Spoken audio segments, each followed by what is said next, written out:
وحده والصلاة والسلام على سيد الرسل وخاتم الأنبياء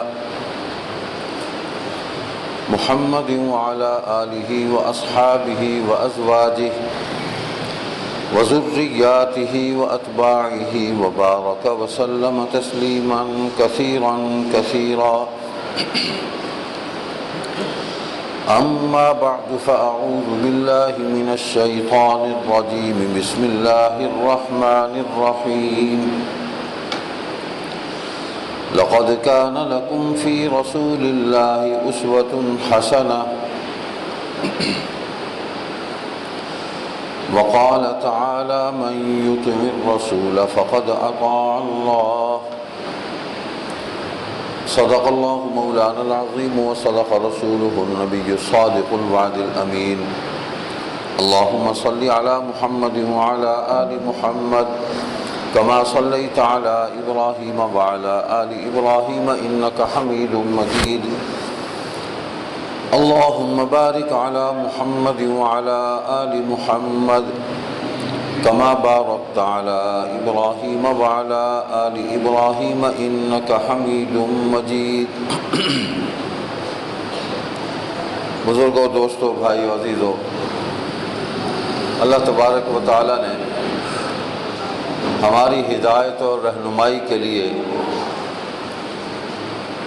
حضور پر نور خاتم النبیین سیدنا و مولانا رؤوف الرحیم محمد کریم صلی اللہ علیہ وسلم کو اس دنیا کے اندر مبعوث فرمایا، آخری نبی، آخری رسول بنا کر آپ کو بھیجا. ایسا منشور، ایسا دستور، ایسا نظام حیات آپ کو عطا فرمایا جو تمام زمانوں کے لیے ہے. قیامت تک آپ ہی کی شریعت جو ہے وہ بنی نوع انسان کی دنیا اور آخرت میں کامیابی کی ضمانت ہے. دین کو عارضی نہیں ہے، مستقل دین ہے. زندگی عارضی ہے، لیکن اس عارضی زندگی کو اللہ تبارک و تعالی نے مستقل دین کے ساتھ وابستہ کیا ہے کہ اس کی کامیابی مستقل دین کے ساتھ وابستگی میں ہے.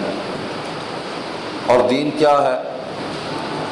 حضور صلی اللہ علیہ وسلم نے جو کچھ ارشاد فرمایا اور جو کچھ آپ نے اس دنیا کے اندر عملی صورت میں انجام دے کر امت کو دکھایا، جن اعمال کو کرنے کا حکم دیا اور جن اعمال سے منع فرمایا، وہی دین ہے. انتہائی مختصر بات ہے. اللہ پاک نے فرمایا لقد کان لکم فی رسول اللہ اسوۃ حسنہ. بے شک رسول اللہ صلی اللہ علیہ وسلم کی زندگی میں تمہارے لیے بہترین نمونہ ہے. طے ہو گئی بات کہ کسی اور کی زندگی اس درجے میں امت کے لیے نمونہ نہیں ہے. نمونے کا سب سے بلند درجہ حضور صلی اللہ علیہ وسلم کی حیات طیبہ ہے، آپ کی سیرت طیبہ ہے. آپ کے بعد صحابہ کرام رضی اللہ عنہم، ان کا مقام ہے اس لیے کہ انہوں نے دین اسلام براہ راست حضور علیہ الصلوۃ والسلام سے سیکھا اور آپ ہی کے دست مبارک پر انہوں نے اسلام قبول کیا اور توبہ کی. اور اللہ تبارک و تعالی نے قرآن کریم میں حضور علیہ الصلوۃ والسلام کے بعد اگر کسی جماعت کی اتباع اور فرما برداری کا حکم فرمایا ہے تو وہ صحابہ کرام ہیں رضی اللہ عنہم، اس لیے کہ انہوں نے توبہ سچی کی اور ایسی توبہ کی انہوں نے کہ اگر شرک سے توبہ کی تو پھر دوبارہ شرک نہیں کیا. انہوں نے کفر سے توبہ کی تو کفر نہیں کیا. انہوں نے جھوٹ سے توبہ کی تو پھر جھوٹ نہیں بولا. انہوں نے امانت کو قائم رکھنے کے لیے وعدہ کیا، عہد کیا تو پھر خیانت نہیں کی. حلال کو اختیار کرنے کا وعدہ کیا تو حرام کے قریب پھر نہیں گئے. یہ اوصاف ہیں صحابہ رضی اللہ عنہم کی جماعت کے کہ انہوں نے ایک تو توبہ سچی کی، دوسرا وعدہ پورا کیا انہوں نے، اور ان کی توبہ کی تصدیق اللہ نے بھی کی، اللہ کے نبی صلی اللہ علیہ وسلم نے بھی فرمائی۔ پھر ان کی اتباع کا حکم دیا گیا اور اللہ نے ان سے بھی جنت کا وعدہ کر لیا، اعلان فرما دیا۔ اس لیے ان کی اتباع امت کے لیے واجب ہے، ان کا احترام ہم پر فرض ہے۔ فَإِنْ آمَنُوا بِمِثْلِ مَا آمَنْتُمْ بِهِ فَقَدِ اهْتَدَوْا۔ اللہ نے ان کے ایمان کو مثال بنا کر پیش کیا ہے۔ نبی علیہ الصلوۃ والسلام کا ایمان تو ہے ہی، اور وہ سب سے بلند ایمان ہے۔ اللہ کی ذات پر جتنا کامل ایمان اللہ کے نبی صلی اللہ علیہ وسلم کا ہے، کسی اور کا نہیں ہو سکتا۔ لیکن ان کے بعد اگر کسی کا ایمان ہے تو وہ صحابہ کی جماعت کا ایمان ہے۔ دنیا کی کوئی طاقت، کوئی خوف، کوئی لالچ ان کے ایمان کو متزلزل نہیں کر سکا۔ اللہ کے نبی صلی اللہ علیہ وسلم نے ان سے مال مانگا، انہوں نے مال دے دیا اللہ کے دین کے لیے۔ انہیں کہا گھر بار چھوڑ دو، وطن چھوڑ دو، ہجرت کرو، اللہ کا حکم آ گیا، انہوں نے ہجرت کی۔ اللہ کے نبی صلی اللہ علیہ وسلم نے ان سے کہا کہ اب جان دینے کا وقت آ گیا، اپنی جان سے بھی گواہی دو کہ اللہ بھی سچا ہے، اللہ کے نبی بھی سچے ہیں، اللہ کی کتاب بھی سچی ہے، جو ایمان ہم نے قبول کیا ہے یہ اسلام بھی سچا ہے۔ زبان سے گواہی دی ہے، دل سے تسلیم کیا، اب جان سے گواہی دو۔ تو صحابہ نے جان سے بھی گواہی دے دی۔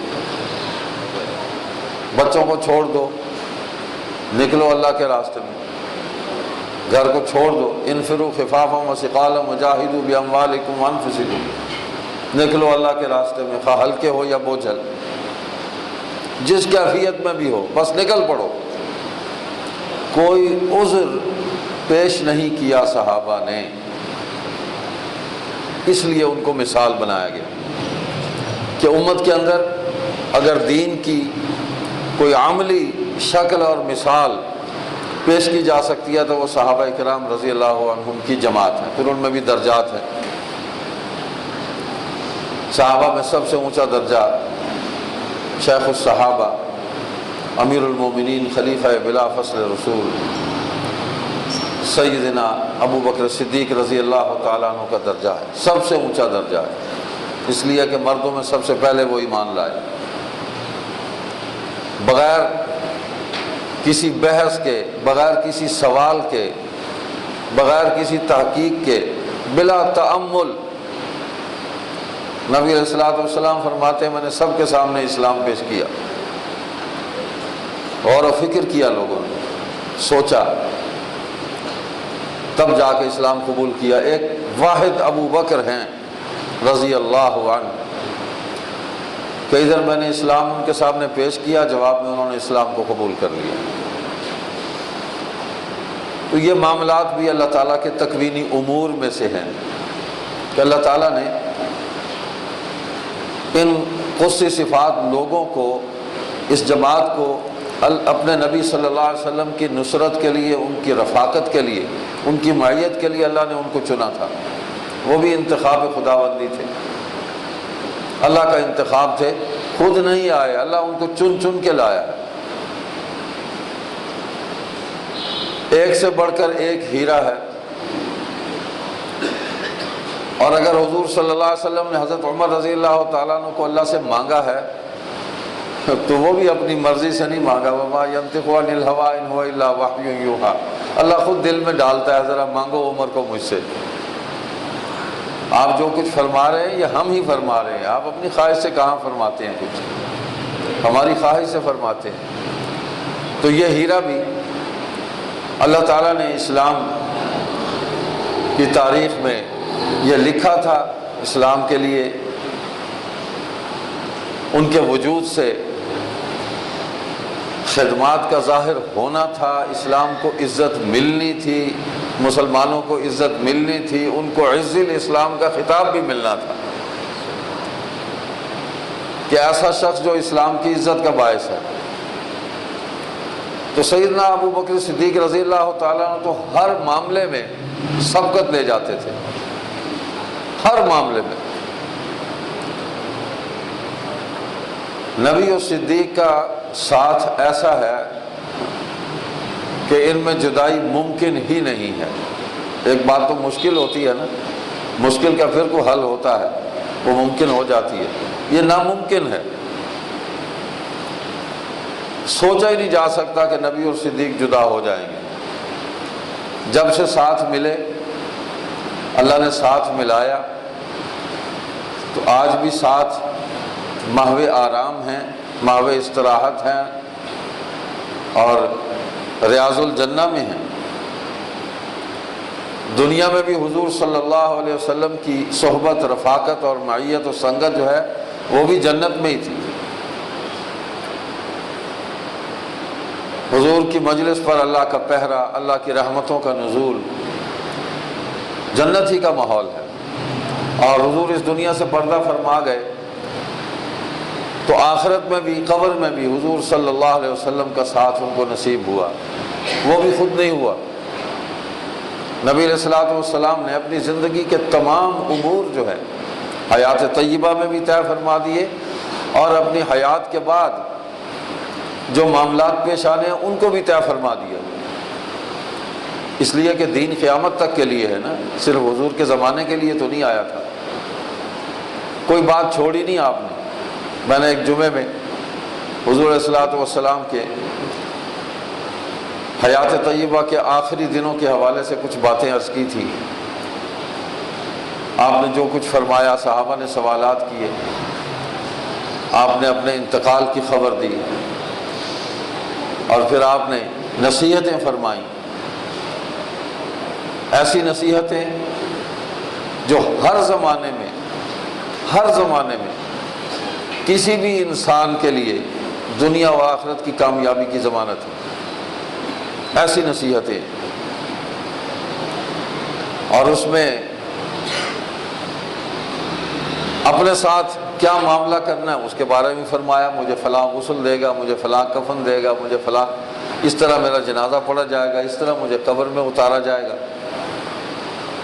ہر بات اپنی وراثت کے بارے میں فرما دیا کہ انبیاء کی کوئی وراثت نہیں ہوتی، یعنی دنیا کے مال کی کوئی وراثت نہیں ہے، جائیداد کی، مال کی،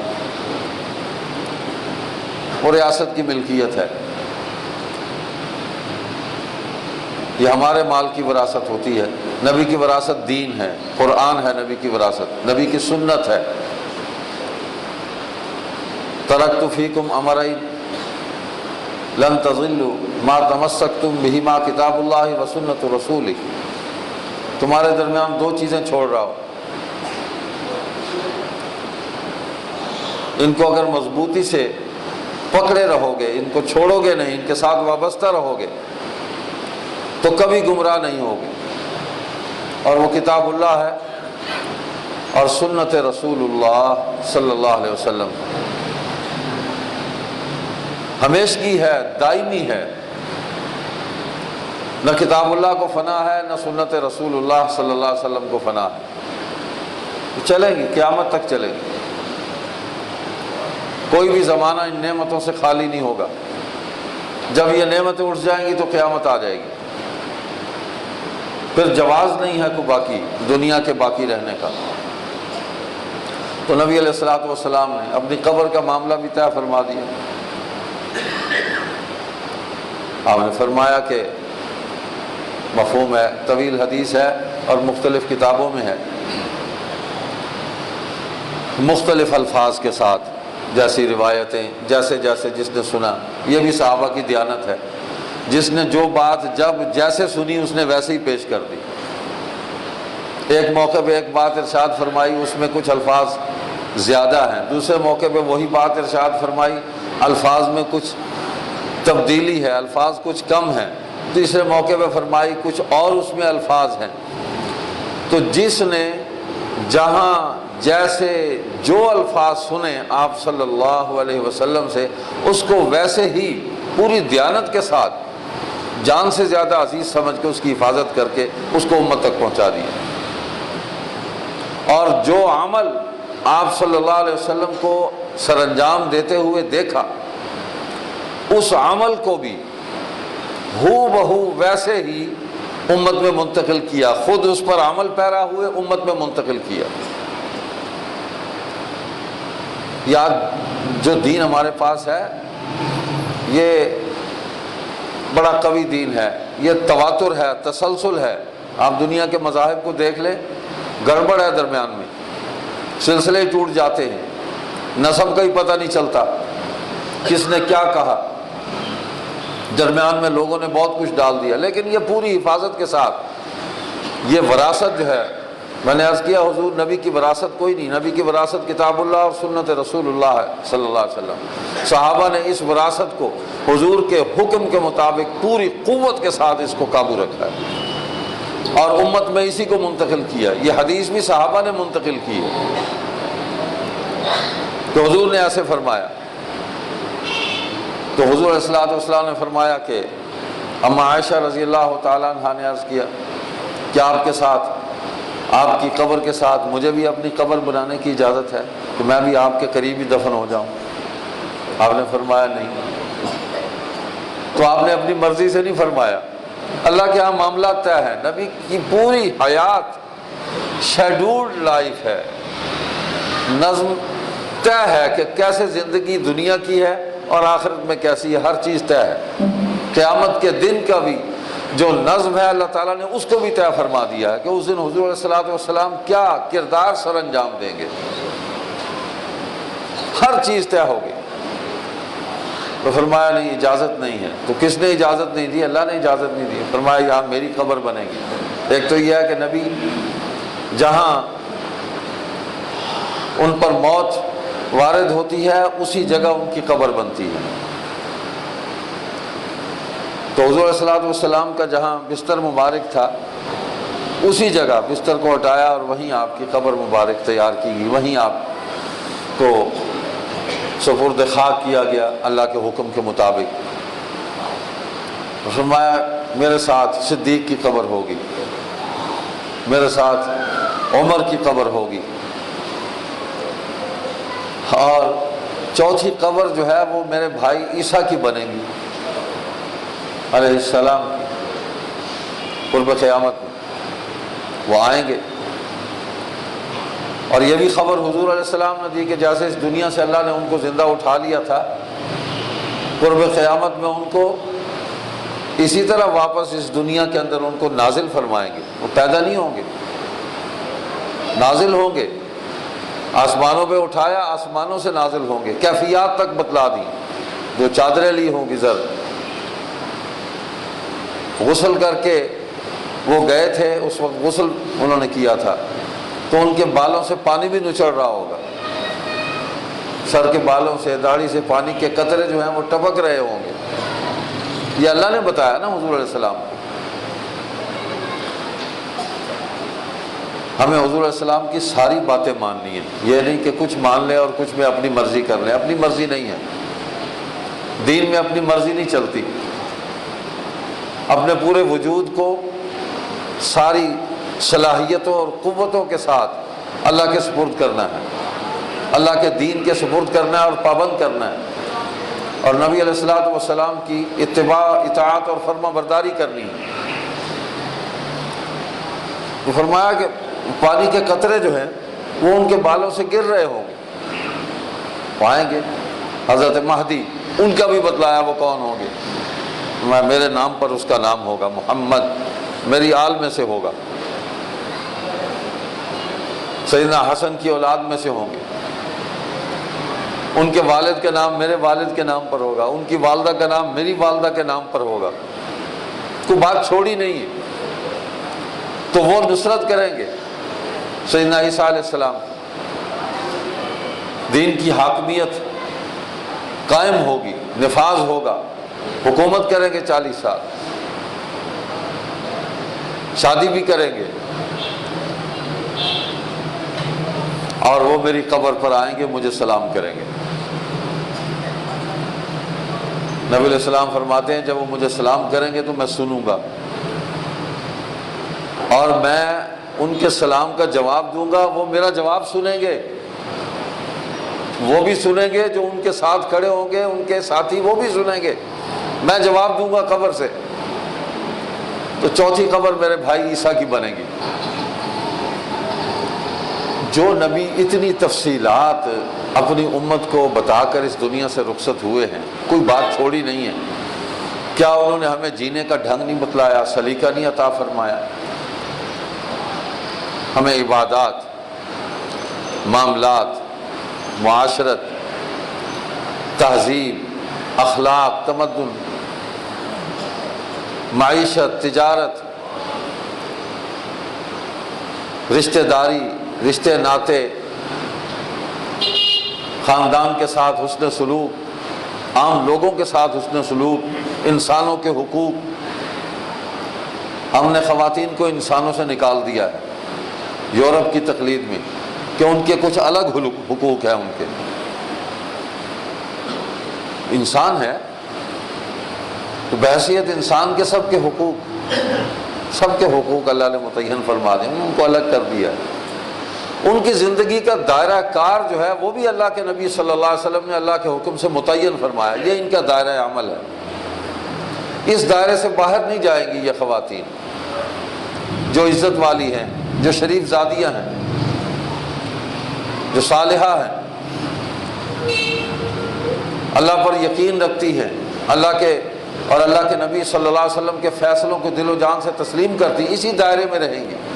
مردوں کا دائرہ، آپ اس دائرے میں رہیں گے، شرم و حیا ہے، حجاب ہے، جنس کا فرق ہے، یوں تو انسان ہی ہے، تو جنس کے ساتھ جو مسائل وابستہ ہیں ان مسائل کے اعتبار سے ہی ان کا دائرہ عمل متعین کیا گیا۔ پردے میں رہیں گی، مرد پردے میں نہیں رہے گا، لیکن سطر، عورت مکمل سطر میں ہے،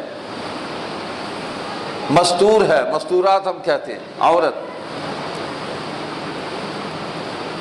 سر سے لے کے پاؤں تک عورت مستور ہے، غیر محرم کے سامنے نہیں جائے گی۔ لیکن ہم نے دین کو آدھا مانا، آدھی عورت کتابیں لکھی ہم نے کہ دین نے عورت کو آدھے حقوق دیے، مردوں کے شانہ بشانہ ہم چلانا چاہتے ہیں، چلا لیں، اور مردوں کے شانہ بشانہ چلانے کے نتائج بھی ہمارے سامنے ہیں، بڑے واضح ہیں، بڑے کھل کر آ گئے ہیں۔ شریف آدمی تو واپس آ جاتا ہے، جب نتیجہ کو دیکھتا ہے برا تو اس کو تنبیہ ہوتی ہے، ناکن ہوتی ہے کہ دیکھو یہ نتیجہ نکلا ہے، واپس آ جاتا ہے۔ لیکن کمینہ اور بغیرت آدمی، اس کا ضمیر ختم ہو چکا ہوتا ہے، شعور اس کا تباہ اور برباد ہو چکا ہوتا ہے، اللہ نے پھر اس سے وہ عذاب کے طور پر وہ عقل جو ہے وہ سلب کر لی ہوتی ہے، وہ پھر آگے جاتا ہے۔ اس کے نزدیک بغیرتی بھی ایک آرٹ ہے، اس کے نزدیک زنا اور شراب، بد تہذیبی، عریانی، فحاشی، یہ ایک تہذیب ہے، یہ سوسائٹی کا حسن ہے اس کے نزدیک، اور حسن کو پامال کیا ہے۔ اسی طرح دیگر معاملات ہیں، تو اللہ فرماتے ہیں تمہارے لیے بہترین زندگی جو ہے وہ حضور صلی اللہ علیہ وسلم کی ہے، اس میں نمونہ ہے تمہارے لیے بہترین۔ تو بہترین نمونہ کیا ہے؟ نبی اکرم صلی اللہ علیہ وسلم کی ازواج مطہرات امہات المؤمنین پردے میں ہیں، اور حضور علیہ السلام کی اس دنیا سے پردہ فرما جانے کے بعد جو حیات تھی انہوں نے اس پردے کو ختم نہیں کیا۔ بعض پاگل قسم کے دانشور کہتے ہیں کہ چونکہ ان کا درجہ بہت بلند تھا تو انہی کے لیے یہ پردہ تھا، تو ان کے وجود کو اور امہات المومنین اور بنات طاہرات کو اور صحابیات کو پوری امت کے لیے ان کے عمل کو اسوہ کیوں قرار دیا گیا؟ نبی علیہ السلام عارضی احکام لے کر آئے، یہ دین عارضی ہے؟ ایسا نہیں۔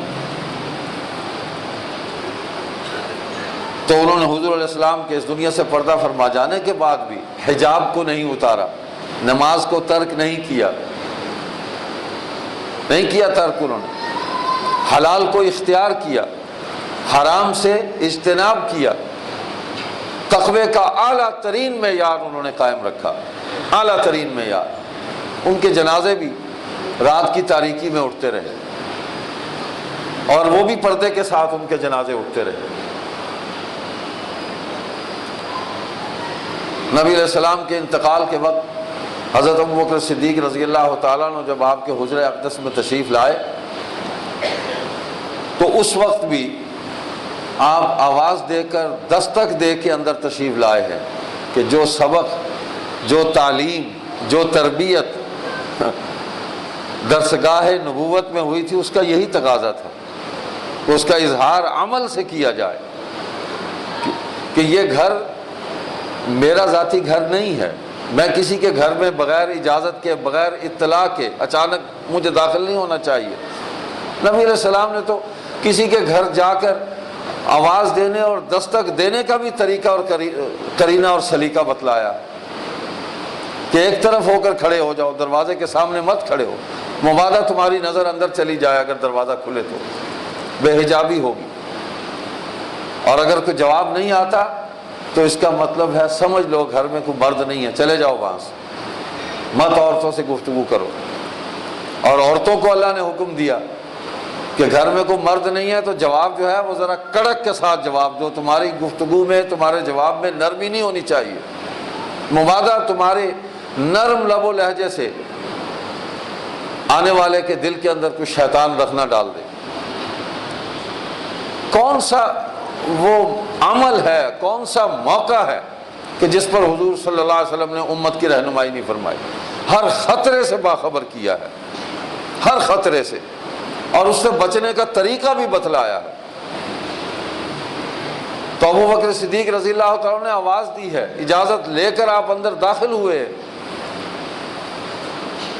وہاں وہ خواتین موجود ہیں، ازواج مطہرات جو حیات ہیں وہ موجود ہیں، سیدہ فاطمہ رضی اللہ تعالی عنہا موجود ہیں، تو سوائے سیدہ عائشہ رضی اللہ تعالی عنہا کے تمام خواتین نے اپنے چہرے اپنی چادروں سے ڈھانپ لیے، لکھا ہوا ہے سیرت میں۔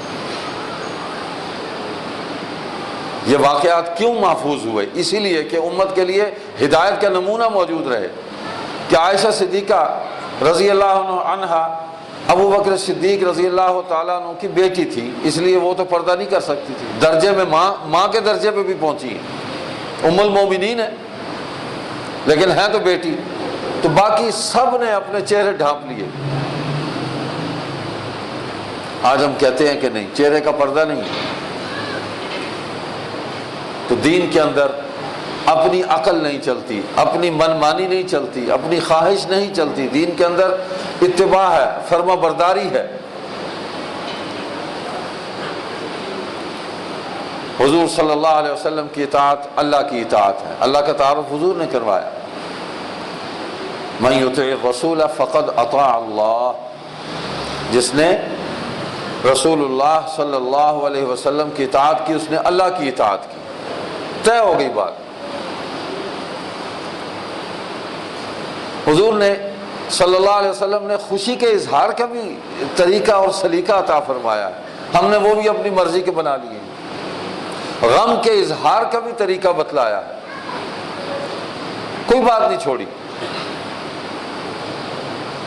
ہمیں عیدین عطا کی گئی کفار و مشرکین کے خوشی کے دنوں کے مقابلے میں، لیکن ان عیدین کے ایام میں ہم نے کیا کرنا ہے، عید کے دن کیا کرنا ہے وہ بھی بتلایا۔ ہم وہ کرنے سے بچتے ہیں جو نبی علیہ السلام نے بتلایا، ہم اپنی مرضی کرتے اور کہتے ہیں مولوی تنگ نظر ہے۔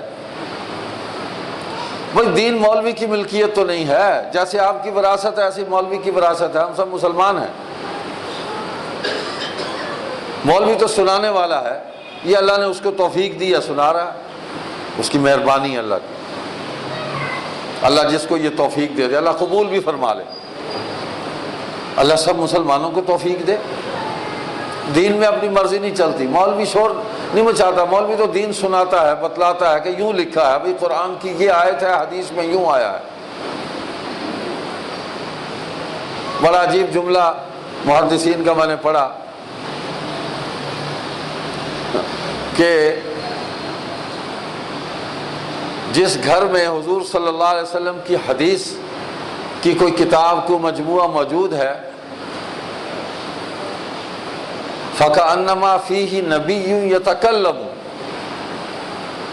یوں سمجھو کہ حضور صلی اللہ علیہ وسلم اس گھر کے اندر گفتگو فرما رہے ہیں، تکلم فرما رہے ہیں، بولتے چالتے ہیں اس گھر کے اندر۔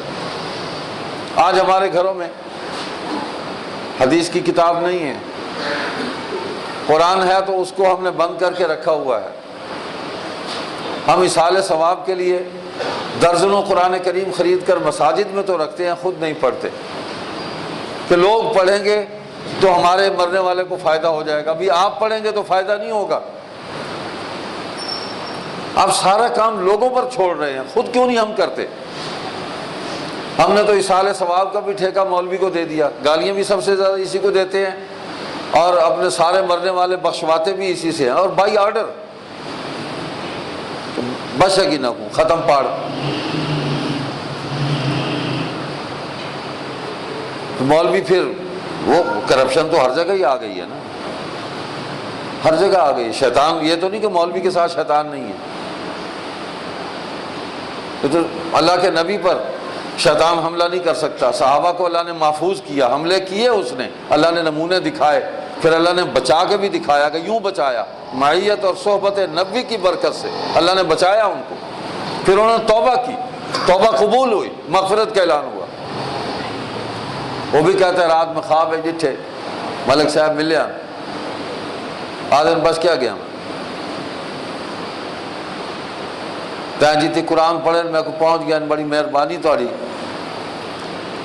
پر ملکانی کو آنکھیں کو جڑا لاچا پیا ہوئے نا جی وہ فلانے صندوق ہے، وہ نہیں دیتا تسا مول صاحب کو، وہ کاٹ کے دیو، گہنا دے لاچا اتنی دانے دیو۔ یعنی آپ نے جب سارے کام لوگوں کے سپرد کر دیے تو لوگ تو ایسے ہی کریں گے۔ پھر دین تو ہم سب کا ہے، ہم سب کی متاع ہے، مولوی کی ملکیت نہیں ہے بھائی، سارا ہم نے اسی کو دے دیا۔ تو اچھے لوگ برے لوگ ہر جگہ موجود ہیں، اس سوسائٹی کے اندر موجود ہیں۔ اللہ سے دعا کیا کرے کہ یہ لوگ جو دین کی دعوت دینے والے ہیں، دین کی بات کرنے والے ہیں، دین کی تبلیغ کرنے والے ہیں، دین کی تعلیم دینے والے ہیں، اللہ ان کو استقامت دے، اللہ ان کی حفاظت فرمائے، اللہ ان کی مدد فرمائے، ان کو شیطان کے شر سے بچائے، اور یہ اس کام میں لگے رہیں، اللہ ان کی محنت کو قبول فرمائے۔ آپ دعا کیا کریں۔ لیکن قرآن ہم سب کے لیے، ہم سب کے پڑھنے کے لیے ہے۔ یہ لوگوں کو پڑھنے کا ہم کہتے ہیں کہ لوگ پڑھیں، ٹھیک ہے، لوگوں کو بھی پڑھنے کی دعوت دینی چاہیے، لیکن خود بھی تو پڑھیں، حدیث کو گھر میں رکھیں۔ حدیث میں حضور کی سیرت ہے ساری۔ ویسے تو قرآن ہم عائشہ فرماتی ہیں یہ حضور کی سیرت ہے، یعنی احکام جو ہیں حضور لے کر آئے، حضور نے اس پر عمل کیا صلی اللہ علیہ وسلم نے۔ تو حدیث میں اس کی تفصیل ملتی ہے، کیسے عمل کیا، کہاں عمل کیا، کس کو کیا فرمایا، کس موقع پہ کیا فرمایا، کیا ہدایت دی، کیا نصیحت کی، کیا ہدایت اس کو عطا فرمائی۔ اور سنت جو ہے وہ حدیث کی عملی صورت ہے۔ تو یہ ساری چیزیں یہ ہمارے دین کے ماخذ ہیں، جن کو آپ سورس آف نالج کہتے ہیں۔ ہم سورس آف نالج کہیں اور تلاش کر رہے ہیں، نہیں ہے، وہ سورسز سارے غلط ہیں، سب غلط ہیں وہ سورسز۔ اسی سورس کی طرف آئیں، کتاب اللہ ہے، سنت رسول اللہ ہے صلی اللہ علیہ وسلم، اجماع امت ہے۔ اجماع امت کی پہلی مثال صحابہ کی پوری جماعت ہے، وہ امت کا اجماع ہے۔ نبی علیہ السلام فرماتے ہیں میری امت کبھی گمراہی پر اکٹھی نہیں ہوگی۔ آج ہم گمراہی پر لوگوں کو اکٹھا کرنے کی کوشش کرتے ہیں، لگے رہیں۔ نبوت کا دعویٰ ہوا تو کیا اس دعوے پر، اس گمراہی پر امت اکٹھی ہو گئی؟ پوری امت نے اس کی مخالفت کی ہے، پوری امت اس کے مقابلے پہ کھڑی ہے، مسترد کیا ہے اس کو۔ یہ کفر ہے، ارتداد ہے، نہیں مانتے ہم اس کو۔ تواتر سے جو دین ہم تک پہنچا ہے اس میں کوئی گنجائش نہیں ہے، حضور کے بعد کوئی نبی نہیں ہے، اب حضور ہی کی نبوت چلے گی، حضور ہی کی رسالت چلے گی، حضور ہی کی حدیث اور سنت چلے گی۔ تو امت کھڑی ہے۔ آج تہذیب کی یلغار نے ہمیں دین سے دور کر دیا۔ اب اپریل فول آ رہا ہے، شروع ہے کام، تیاریں ہو رہی ہیں، سوشل میڈیا پہ ایک طوفان ہے۔ کاش ہمارے سامنے یہ حدیث بھی ہو۔ ہم مسلمان جو کہلاتے ہیں ان کے سامنے تو یہ حدیث ہونی چاہیے کہ لوگوں کو باتیں کر کے، جھوٹ بول کے لوگوں کو ہنسانے والا جو ہے جہنمی ہے۔ لوگوں کو جھوٹ بول کر، جھوٹی باتیں سنا کر ان کو ہنسانے والا، اپنی طرف متوجہ کرنے والا جہنمی ہے۔ تو آج ہم ہنسنے ہنسانے کے لیے مجالس منعقد کرتے ہیں، محافل منعقد کرتے ہیں،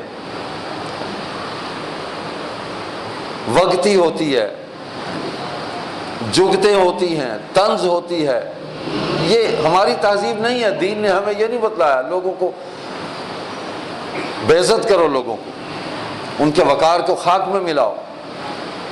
اللہ تو ہمارے عیوب پر پردہ ڈالنے والا ہے، اور اللہ کے نبی صلی اللہ علیہ وسلم فرماتے ہیں من ستر مسلما سترہ اللہ یوم القیامہ، جس نے مسلمان کی پردہ پوشی کی قیامت کے دن اللہ اس کی پردہ پوشی کرے گا۔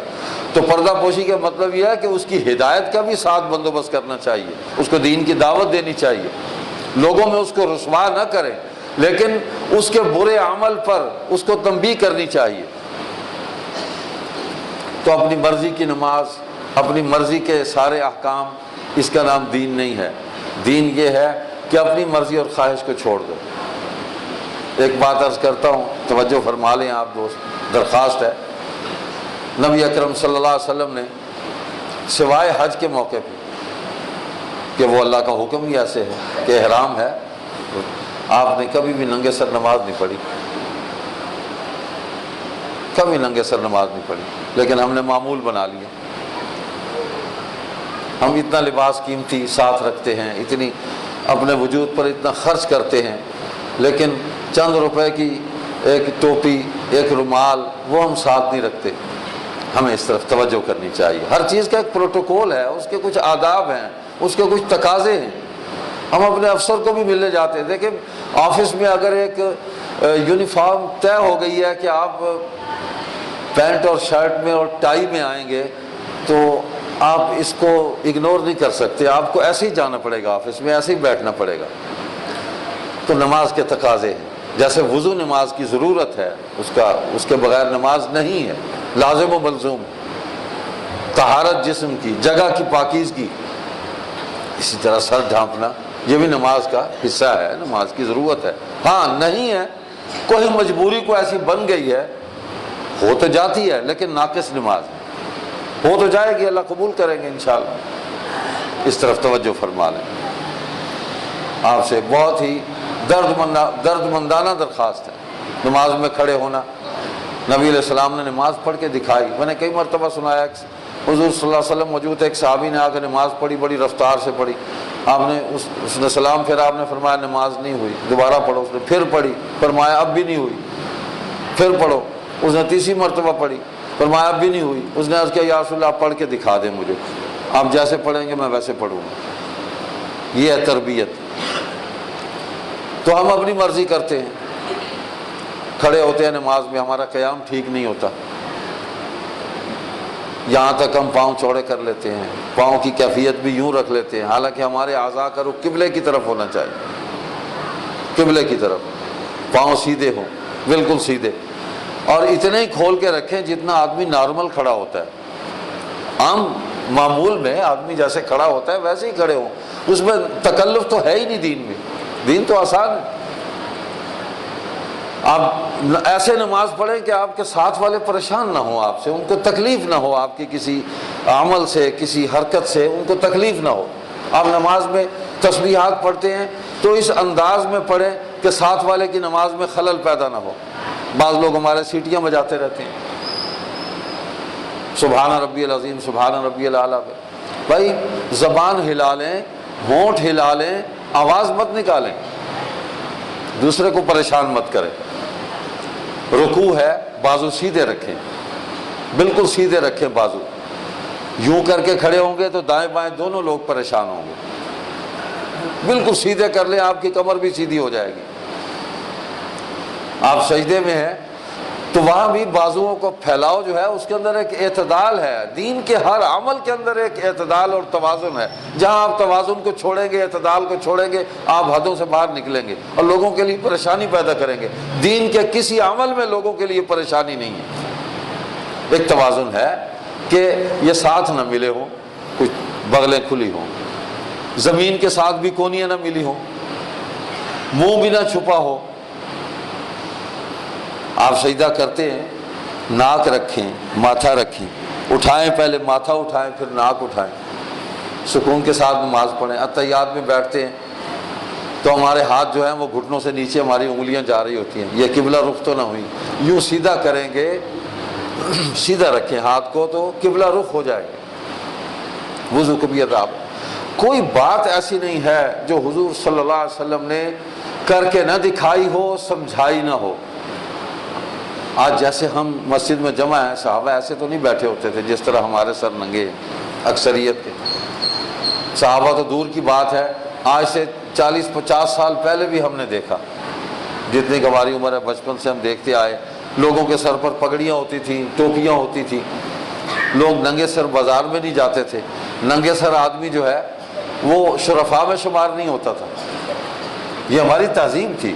آپ یہ کہتے ہیں، میں نے اپنے محلے میں دیکھا، اسے کوٹلہ تولے خاں میں کئی چوکوں میں ٹکڑیوں میں بیٹھ کر وہ تاش کھیلتے تھے، جوا کھیلتے تھے.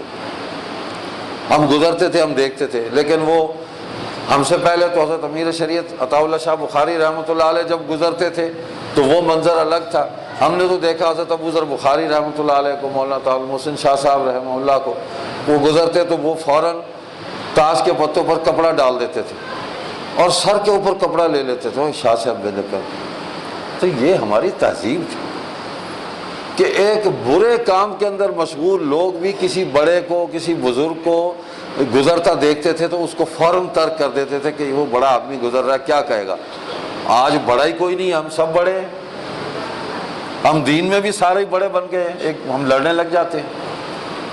تو میرے بھائی، دین کے اندر یہ سختی ہے. دین کے اندر کسی کو سختی سے دین میں لایا نہیں جاتا. جو دین میں آ گیا ہے تو احکام پر عمل جو ہے اس میں سختی کرنی چاہیے، عمل ہونا چاہیے. کافر کو ہم زبردستی سختی سے مسلمان نہیں کریں گے، لیکن کافر کو محبت سے جب مسلمان کر لیں گے تو پھر ساری تعلیم اس کے سامنے جب پیش کر دیں گے، اس کے بعد اس کو عمل کے لیے کچھ تھوڑی بہت سختی تو کرنی پڑے گی کہ بھی کریں. آخر اس کا نفاذ کیسے ہوگا؟ قانون کا نفاذ تو آرڈر سے ہوتا ہے. آرڈر میں سختی ہوتی ہے کہ نتھنگ، اور کوئی بات نہیں ہے. آج چیف جسٹس صاحب بلا رہے ہیں نا سب کو، مجال ہے کوئی نہ جائے، وہ از خود نوٹس لے لیتے ہیں، کمان حاضر ہوں. پرائم منسٹر صاحب بھی چلے جاتے ہیں، بغیر بلائے بھی چلے جاتے ہیں. صحیح، تو معافی والا معاملہ کرو، مہربانی کرو. تو جناب، دین کے اندر نرمی ہے، دعوت کی، تفہیم کی، سمجھانے کی، تبلیغ کی، اس میں نرمی ہے. لیکن جب نفاذ ہوگا تو سختی ہوگی. تو ہم تو بھائی دعوت دینے والے ہیں، ہمارے پاس تو طاقت قوت نہیں ہے کہ ہم آپ پر کوئی قانون لاگو کر دیں. ہم دعوت دینے والے ہیں، آپ کو متوجہ کرنے والے ہیں. آپ اس طرف توجہ فرما لیں.